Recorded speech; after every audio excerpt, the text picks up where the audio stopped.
It's 4 in the morning and the camp is awake. They're starting to break down tents and pack whatever they can carry. This is Las Tecas, a sort of base camp for migrants attempting to cross from Colombia to Panama. They're from all over the world, desperate enough to take on a journey that was once considered nigh on impossible. Now, though, it's full of families. Many are babies. This little one has been bitten by insects. She's covered in bites. They haven't got to the jungle yet. Well, it's absolutely pitch black still, and the camp has been up for absolutely hours. I don't think there's any chance of daylight for at least another hour. All the tents are being packed up. People are looking for food. They're getting their supplies and provisions ready. I think there's a sort of air of trepidation, but also sort of excitement that they're getting underway on what can be an incredibly arduous trip. They all seem to be, you know, this is the day they've been waiting for, the start of their journey through the Darien Gap. At first light, they gather to take instructions. This is a massive, organised smuggling operation. Smugglers travel with the group to show them the way. The gate opens and they flood through. Ahead of them is a 65-mile journey through rivers, jungle and over mountains. It'll take 5 days at best. They crisscross the river on the valley floor, heading for the higher ground dozens of times. The sheer numbers of families and the numbers of tiny children attempting this is astonishing. Everyone helps. Slipping on rocks beneath the water, little ones grab their parents. Parents grab their children, hoisting them onto their backs. But everyone keeps moving. Michael is from Venezuela. His wife, Mariangela, is 7 months pregnant. Their 2 boys are 4 and 2. They've actually come from Chile, and they've been walking for months already. Like everyone, America is their goal. Hay que guardar energía y vamos poco a poco, porque falta mucho camino. Yo claro, yo porque llevo exceso más el bebito y aquí es más fuerte.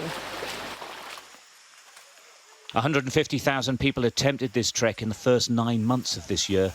A decade ago, barely 200 attempted it. Don't be afraid, a sign reads. They're all along the route, urging the migrants on. The jungle is full of deadly snakes, spiders and insects. It's scorching hot and humid. Very quickly, the migrant groups thin out. The youngest and fittest leave the weaker ones behind. This lady has sprained her ankle already. It's impossible to imagine that she will actually make it, but she keeps going. Simple stairs have been cut into muddy hills. Without them, it would take hours to cross. They trudge through feet-deep mud. This is just the first of many obstacles they'll face in the coming days, and it will only get harder.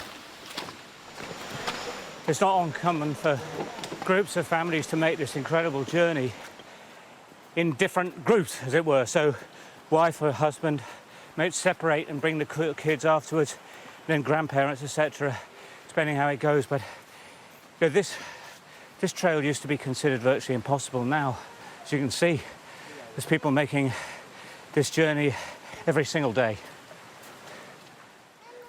Carlos Chinchin comforts his little boy Carlito by singing.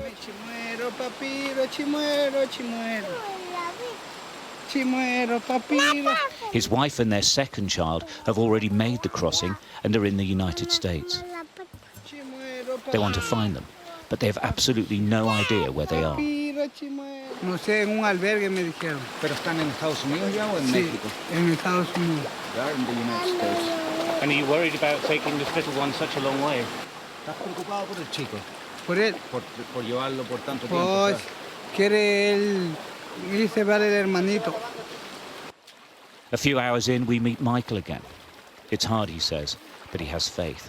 He knows the US border is closed to Venezuelans now, but this family is determined. And there's going to be worse ahead, I think.